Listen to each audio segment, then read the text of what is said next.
There's nothing quite as comforting as gathering around with mom friends and sharing stories. Stories have a way of making us feel better, and they're great reminders that no family is perfect, and that's okay. So join us as we share some stories and laugh, learn, and grow together. It's the iMOM podcast. Welcome to this week's episode of the iMOM podcast. I'm Abby, and I'm here with Megan and Susan and Chloe. She's telling this week's story, and it's actually from one of our iMOM contributors, Anna. Chloe is going to do a dramatic retelling, a monologue, if you will. As a social media manager, Chloe has seen a lot of moms react to this topic on her social media platforms. And so today's story is called Sorry, Not Sorry. Yeah, so we have a lot of articles on iMOM about the importance of modeling a good apology to your kids. And recently we shared an article titled 3 Times Moms Should Think Twice Before Apologizing. And as Abby said, this article popped off. It did really, really well. Got a lot of page views. And on social, just created a ton of conversation in the comments about when to apologize to your child, whether or not your child is deserving of an apology from their parent. So moms were really feeling some type of way about this concept. And just a little bit about the article, the writer Anna shares about a time when she had asked her 8-year-old daughter if she was done with her chores, and her daughter responded with some, I'm using air quotes, snippy talk back. And Anna corrected her daughter and decided she needed to send her to her room for some time to just cool down. And when Anna went in to check on her daughter sat up and said, "Are you going to say sorry now?" And in and so in that moment, Anna realized that she was apologizing too much to her kids, and that they were starting to assume an apology was coming, and that, whatever the case was, she was at fault somehow as their mom. And Anna's story got me thinking, because I can definitely be an over-apologizer myself. I have great concern for the feelings of others, but at times I do take blame for things that maybe aren't my fault. And it's affected some of my relationships, and it's just got me thinking about how my apologetic tendencies might affect me in the future when I become a parent myself.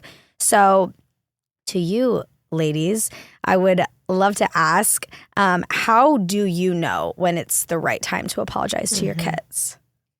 Well, I'd like also to hear just everyone's knee-jerk reaction to what Anna's daughter said when she said, "Are you here to apologize?" Because to me, that's like, I would have been like, no, and you can have an extra few minutes in your room to think about the attitude. Yeah. But I think she's kind of said that she set herself up for that. She has been apologizing so much that maybe she was creating that monster, in her daughter. Susan and Megan, what do you guys think about her daughter's reaction? Chloe, did Anna, when her daughter got snippy, was Anna's reaction to get angry and yell at her? Had Anna in fact done something wrong? Or is this the attitude the daughter has? I don't know. I don't think she did. I mean, I've read this article probably a dozen times, and I don't think she did. I think she just disciplined her. When should you apologize? Was your question, Abby, to me? I would say this: you should apologize whenever you do something wrong, period. If you do something wrong, you should apologize. Now, if you are taking on the guilt for what you're doing inappropriately, and then your kids are saying, "Oh, well, I don't have to apologize because mom is going to," we just have to know more about the girl's attitude. It seems to me like the daughter was thought the mom had done something wrong and she needed to apologize. So they needed to have a conversation and unwrap that. So in the intro, Anna says, "I will always admit when I've hurt or offended them, but if I'm apologizing at times when I shouldn't, I'm missing out on opportunities to help them grow and learn from their mistakes." So it did kind of remind me of times when my parents would scold me, and it would hurt my feelings because I was a sensitive child and I'm a sensitive adult. So that I never got an apology from my parents because they were disciplining me, and I just was sad by nature. Oh, I think though, even in that case, so there's so many different sides to sorry. When someone tells me you've hurt my feelings, you can say, I am sorry that your feelings are hurt. I am sorry that you're sad. I can't be sorry for what I said because what I said needed to be said. But I know what I said is, hurts you. And I'm sorry that you're hurting. That's a hard thing. So yeah, it just depends. But if you're always going to your kids, I'm so sorry. I'm so sorry I did that. I'm so sorry I shouldn't do that. Acting like you're the one who's a bad mom, you are demeaning yourself. So yeah. So Chloe, your original question was, how do you know then when you should and when you shouldn't? And in this article that got so many page views and so many comments, Anna pointed out 3 times pretty clearly. And she said, one of them is when you didn't cross the line. If you got angry, but you didn't blow up, or you didn't name call, or you didn't do something else that really was out of line, then that's okay. Because if you're apologizing, if you say, I am so sorry I got angry, well, then you're telling your child that anger is wrong. And anger isn't wrong. Anger is an emotion. And it's okay to be angry. The way that you deal with your anger is another question. She also says that you don't need to apologize when they're processing what they did wrong, when they're in the midst of processing what they did wrong. And I think that that's really important, because if you go in and say, I'm so sorry I did that, and they're figuring out and they're thinking about their role in it, it's like you're kind of putting up a block. It clouds their judgment. I think so. Yeah. I think so. And then she also says when yours isn't the apology they really need. And that's a hard one. Ooh. I think that's a hard one for a lot of us to handle. Like, for instance, I know that my younger son, when he's with me, he misses his dad. And I'm hoping that when he's with his dad, he's missing me. And he says, I'm just sad. I want to go to daddy's. And I'm like, I'm so sorry. I'm so sorry. And I mean, yes, part of that apology is mine because I went through a divorce, but also it's like, that one is definitely a little bit harder to navigate when you're not quite sure if you're saying, I'm sorry that you're experiencing this, not necessarily I'm sorry for my role in it. Do you understand what I'm saying? I do. Yeah. I say I'm sorry to people when they're hurting all the time. And they always respond with, you didn't do anything wrong. I'm like, yeah, but I'm still sorry. Yeah. It's tough. Yeah. I got to think about that one.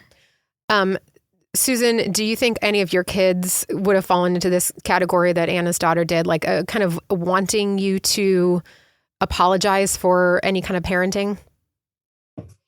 It's probably a better question for Megan. I'm trying to think if I was ever like, Mom, you need to apologize for that. Oh, you guys have definitely told me I need to apologize at different times. To each of us or to each other? No, to things I've done. Like if I got angry. Now, again, yes, angry is an emotion, but we can be calm-headed and use kind words even when we're angry. But I would say I probably have, I know I have gotten angry where I yelled or I just lost it and vented, went into a meltdown about it and definitely need to apologize.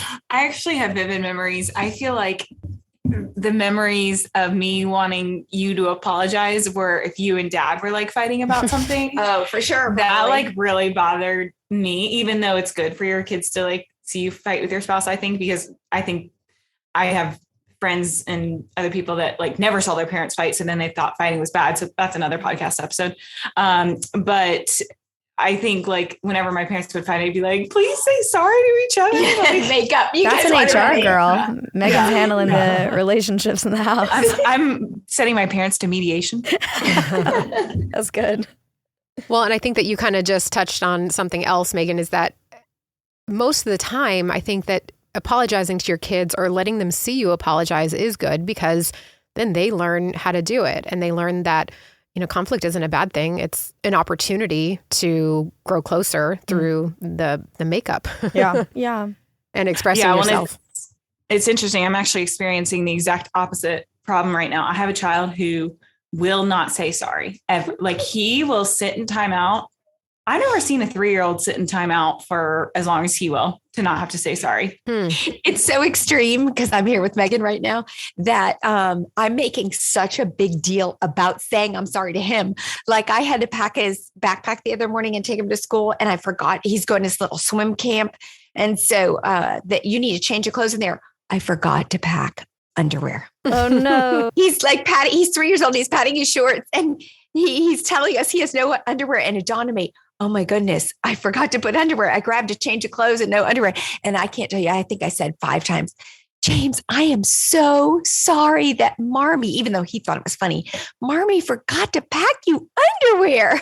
Oh my God. But yeah, we're trying to get him. He just will not. He will say, he'll even say, you know,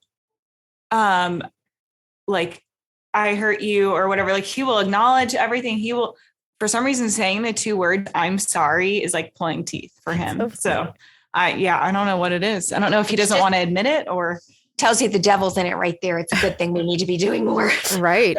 Well, and I actually had pulled up in one of our articles, should I make my child apologize? And I think that's something that a lot of people ask. If I make them do it, if I make them say I'm sorry, then is there any point in it? Because it's not really sincere. If you say, oh, say you're sorry, and they go, I'm sorry, you know that they're not really feeling that regret or, you know, whatever that emotion is. But it's really about forcing them versus encouraging them. And that at first you can force. When they're 2, you can say, you need to say you're sorry. It's just part of learning the foundation of an apology. But as they grow up, you have to add the sincerity into the process. And you encourage it instead of force it. And I think, Susan, you're on the right track there, you know, with what you were doing with James, because part of encouraging an apology is to model it and then to give them time. And then even to give them choices. You know, you can say, you know what, if you don't want to say sorry, another option would be to write something or, you know, have a talk and, you know, just kind of talk about what you did wrong instead of saying those exact words. Because we treat it like it's something a negative to say, I'm sorry. Or like we tell our children, oh, you have to say you're sorry. Like it's a punishment versus a kindness response. When someone is a kind person in their heart and they do something wrong and it affects somebody else, you want to say you're sorry. And so it's really a positive thing, but it does come across when you have to tell kids, you got to say you're sorry, that it's negative. Right. And I just experienced that exact thing, which to me, this is my answer to your question, Chloe, about how do you know as a mom it's right or not the right time to apologize? I took my boys to Busch Gardens and it was so hot. It was like 185 degrees that day and we were all just sweating. There's like no shade there. No. And they wanted to get on a water ride. And I said, I might ride it with you. No guarantees. Depends on how long the line is. And they also were hungry. And so it was just like the time of day where we couldn't get a meal, but if we didn't eat a little something, things were going to go downhill fast. And so they got in line and I said, I'm going to run and get you guys an order of fries. I went over and when I came back, I handed them the fries and they were like waiting for me to jump in the line with them. And I was like, no, I don't think I'm going to ride. And my older son got tears in his eyes and he's like, you said you were going to ride. And I said, I did not say I was going to ride. I know that I didn't say that, but whatever he heard, he heard. And he and his little brother got out of line and came, stood by me and he started crying. And I was like, Liam, I didn't say I was going to go. And I'm sorry that you heard that, but you're acting like I have gone back on my word and I didn't. And he just kept at it and kept at it. And I realized at a certain point, what he heard versus what I said, fine, those were 2 different things. But at this point, he was so hurt that it didn't matter to me if I was in the wrong anymore. All I wanted to do was to comfort him. And so at this point, I was like, I'm sorry that I'm sorry for this, because obviously there was some miscommunication.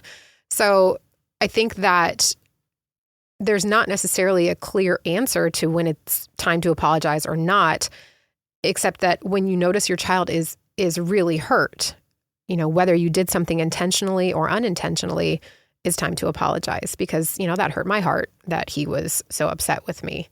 And then he didn't want to walk with me for the rest of the day. So I was like, you know what? You don't have to accept my apology, but you do have to still be part of the family and walk with us and not 10 yards ahead. I think though what you say afterwards is what really counts in the I'm sorry. I'm sorry doesn't end in a period. It ends at I'm sorry for.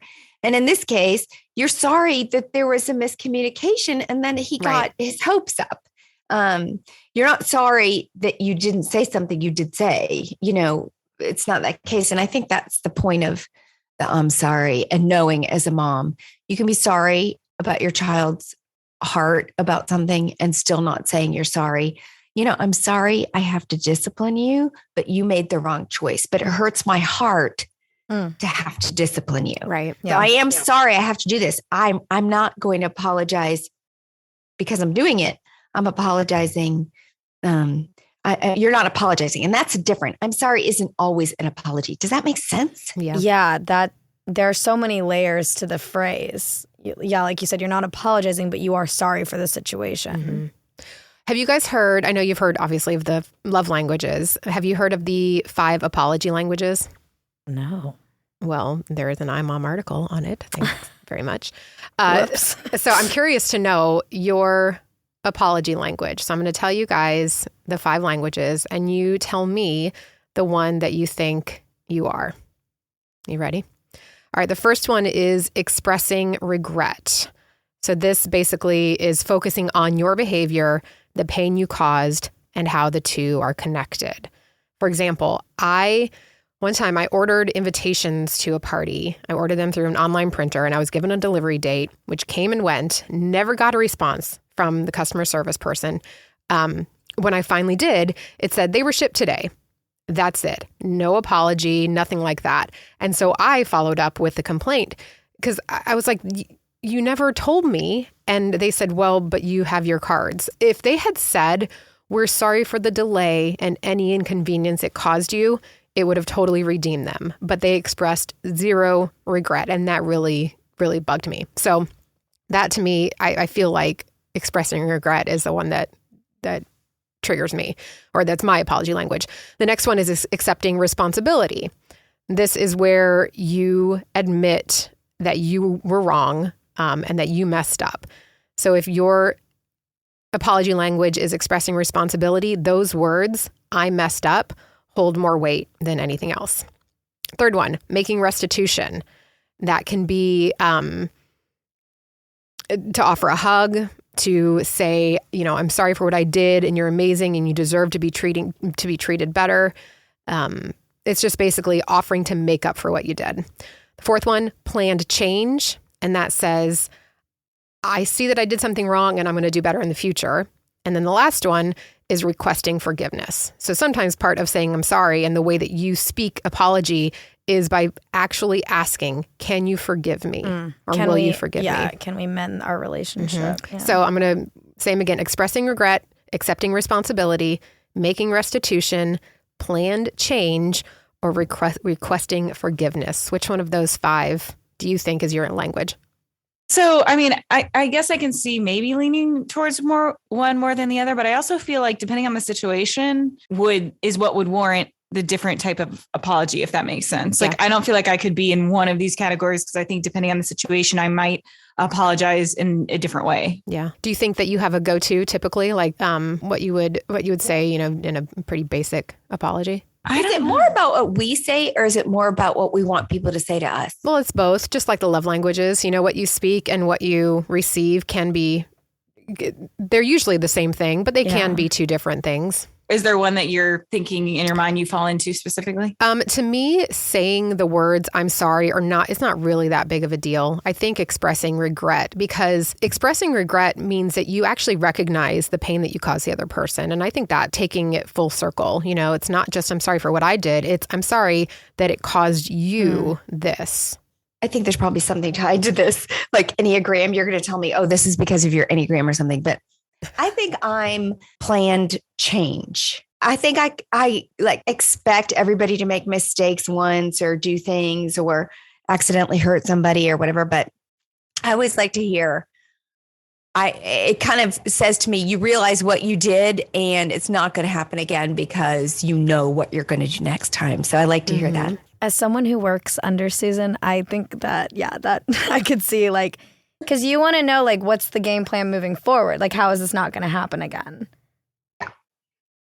When it comes to making restitution, I think that that's another one that's important to me because one time my son found one of his drawings in the trash.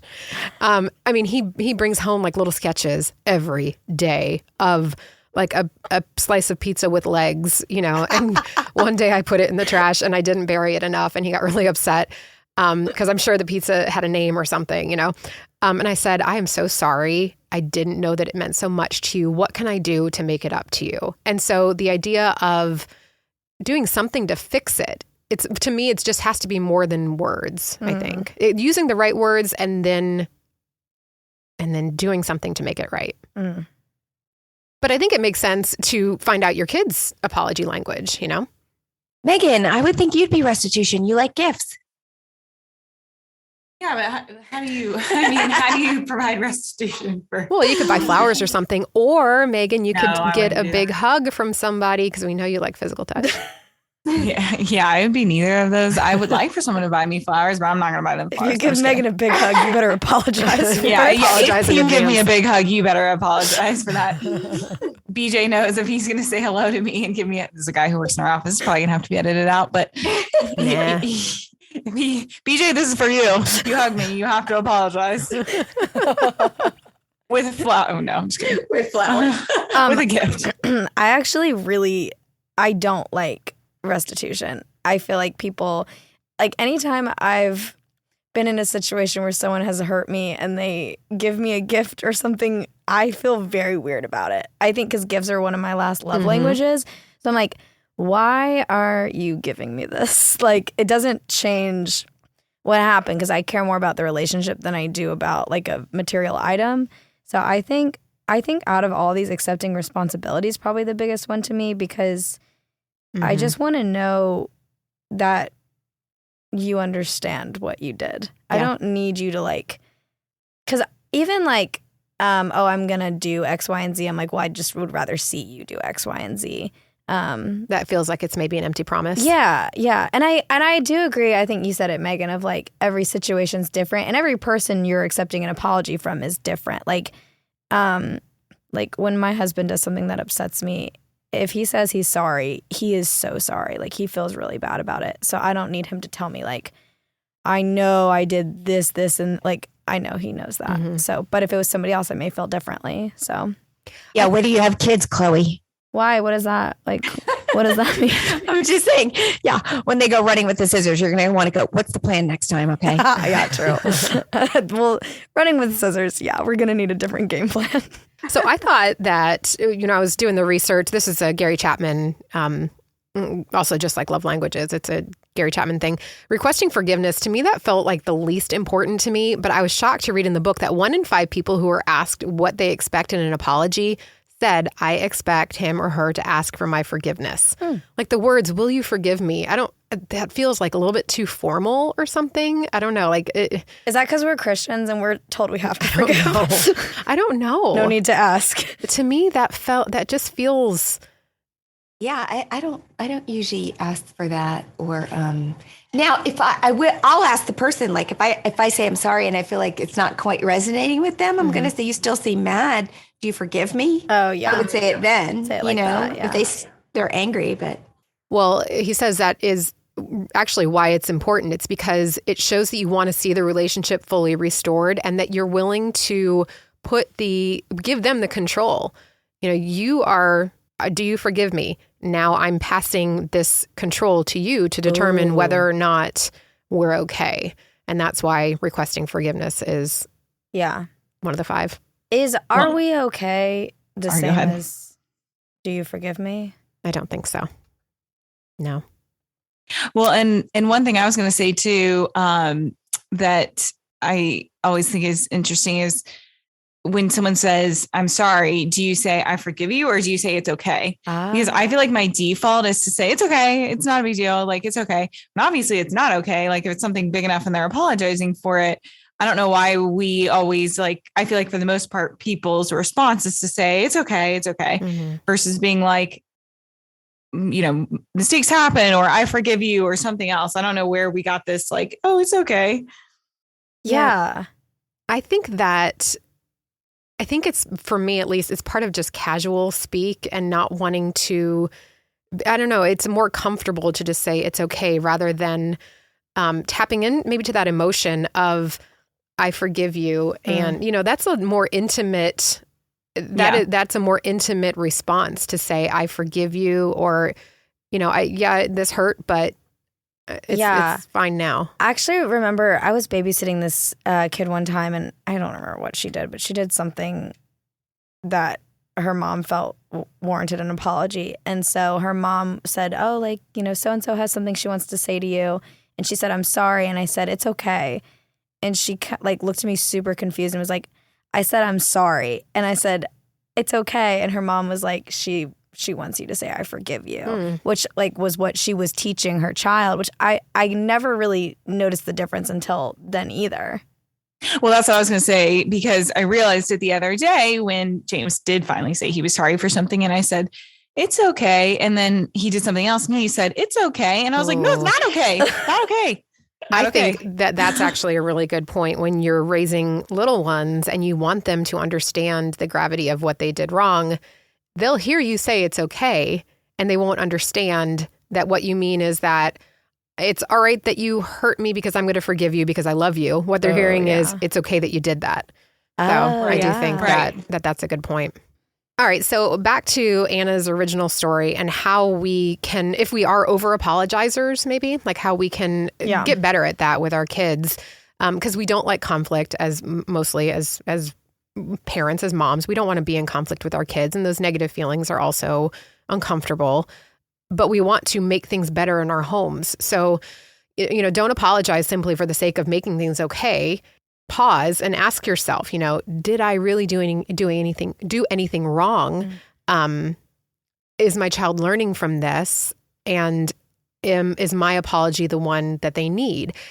But then I think you also have to say, is my child hurt? And is there something I did that I could have done better? Because I think that a lot of times it can open up a conversation. Even if it's not an apology, it can open up a conversation about, well, I could have handled this better. So maybe it's not an apology that you owe. Maybe it's just a conversation about how the situation unfolded.